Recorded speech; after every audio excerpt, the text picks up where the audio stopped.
अमित शाह ने आज पश्चिम बंगाल के दक्षिण 24 परगना में जनसभा को संबोधित किया।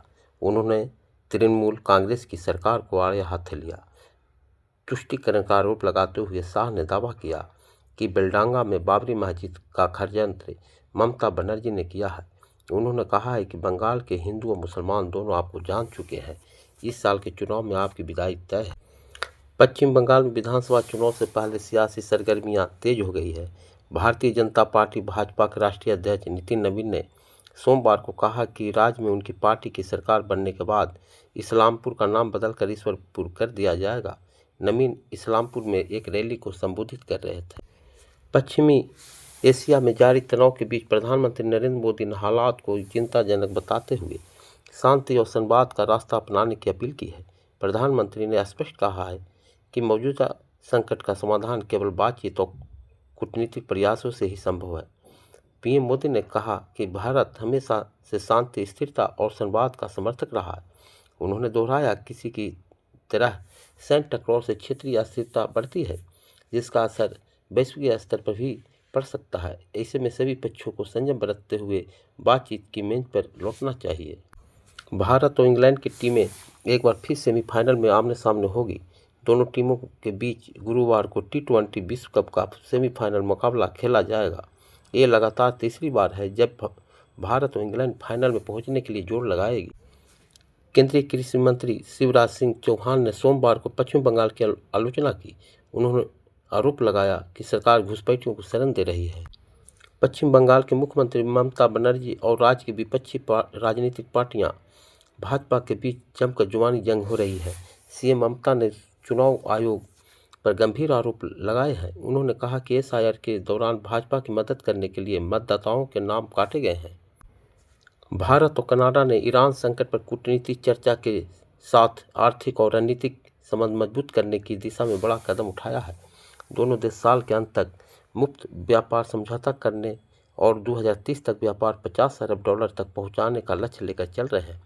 यूरेनियम आपूर्ति, परमाणु ऊर्जा, रक्षा और तकनीकी और स्वच्छ ऊर्जा क्षेत्र में सहयोग बढ़ाने पर भी सहमति बनी है।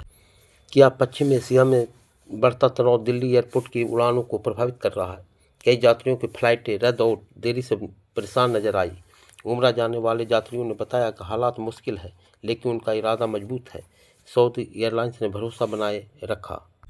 कनाडा के पीएम मार्क कार्नी मुंबई से दिल्ली पहुंच चुके हैं। आज वे पीएम मोदी के साथ द्विपक्षीय वार्ता करेंगे। इस दौरान दोनों देशों के बीच 2023 में खराब हुए रणनीतिक संबंधों को सुधारने के साथ कई मुद्दे पर मंथन हुआ। बता दें कि कनाडाई पीएम 4 दिवसीय भारत दौरे पर आए हुए हैं।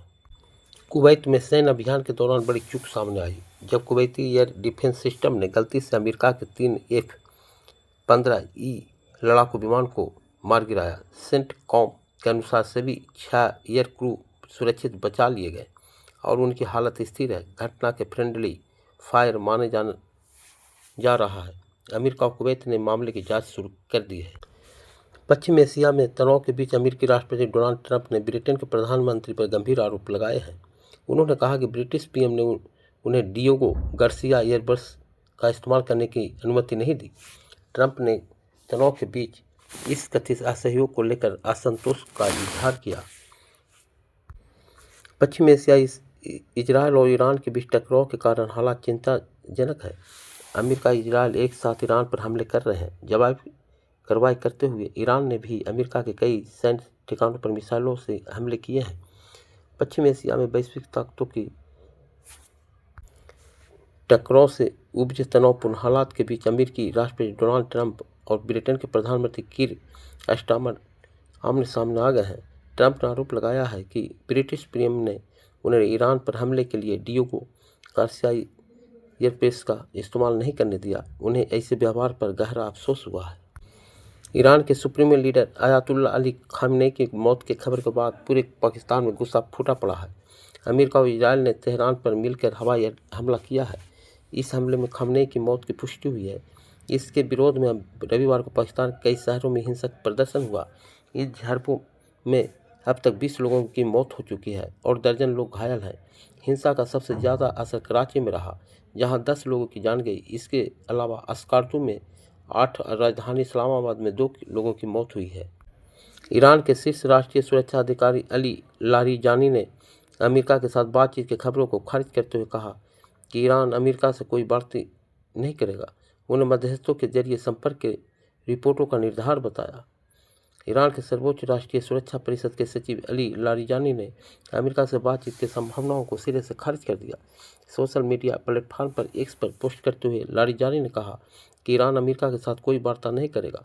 लारिजानी का यह प्रतिक्रिया उन मीडिया रिपोर्टों के बाद आई है जिनमें दावा किया गया कि ईरान ने मध्यस्थों के जरिए अमेरिका से दोबारा बातचीत शुरू करने की संकेत दिए हैं। उन्होंने इन खबरों को खारिज करते हुए कहा, ऐसे अटकलों का कोई आधार नहीं है। पाकिस्तान में अमेरिकी दूतावास और वाणिज्य दूतावास के बाहर हिंसक प्रदर्शन के बीच अमेरिकी सरकार ने सुरक्षा चेतावनी जारी की है। वीजा सेवाएं 2 मार्च के लिए रद्द की है। पाकिस्तान में अमेरिकी दूतावास और वाणिज्य दूतावास के बाहर हिंसक प्रदर्शन और झड़पों की खबरों के बीच अमेरिकी सरकार ने सुरक्षा चेतावनी जारी की है। अमेरिकी दूतावास ने लाहौर और कराची में जारी प्रदर्शन और हिंसा, साथ ही इस्लामाबाद और पेशावर में अतिरिक्त विरोध प्रदर्शन की संभावनाओं को ध्यान में रखते हुए अमेरिकी कर्मचारियों को सीमित गतिविधियां और घर पर रहने का निर्देश दिया है।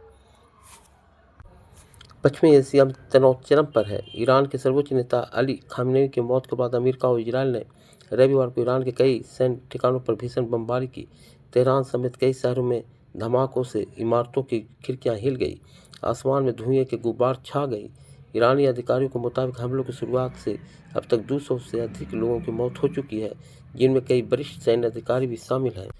अमेरिका और इजरायल के संयुक्त हमलों में ईरान के सर्वोच्च नेता खामेनी की मौत और ईरान के जवाबी मिसाइल वारदातों ने क्षेत्र में तनाव बढ़ा दिया है। इसी बीच इजरायली पीएम बेंजामिन नेतन्याहू ने अपनी सेना को ईरान पर लगातार हमले जारी रखने का निर्देश दिए हैं, साथ ही कार्रवाई और तेज करने के लिए कहा है।